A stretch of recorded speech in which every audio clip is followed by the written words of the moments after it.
Koottanad town നവീകരണം 26.8 കോടി രൂപയുടെ ഭരണാനുമതിയായി. കൂറ്റനാട് ടൗൺ നവീകരണവുമായി ബന്ധപ്പെട്ട് 26.8 കോടി രൂപയുടെ ഭരണാനുമതിയായി.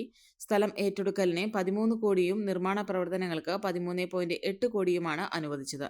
നിലവിൽ സ്ഥലം ഏറ്റെടുക്കൽ നടപടി തുടങ്ങിയിട്ടുണ്ട്. വ്യാപാര സ്ഥാപന ഉടമകൾ, സ്ഥലമുടമകൾ എന്നിവരുമായി മന്ത്രി എം.ബി. രാജേഷ് ചർച്ച നടത്തി. സർവേ നടപടികളും ആരംഭിച്ചു.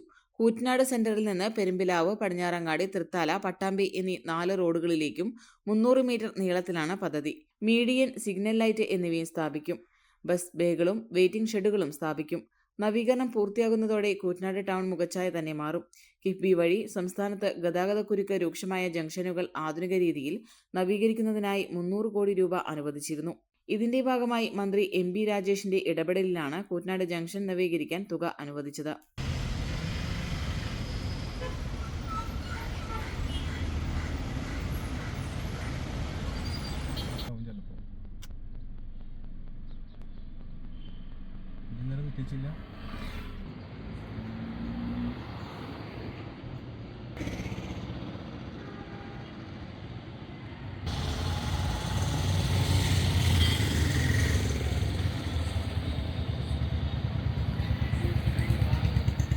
ഫാഷൻ ലോകത്ത് പുത്തൻ വിസ്മയമായി Neya antiques and designs Koottanad Peringode റോഡിൽ വിജയകരമായി പ്രവർത്തനം തുടരുന്നു.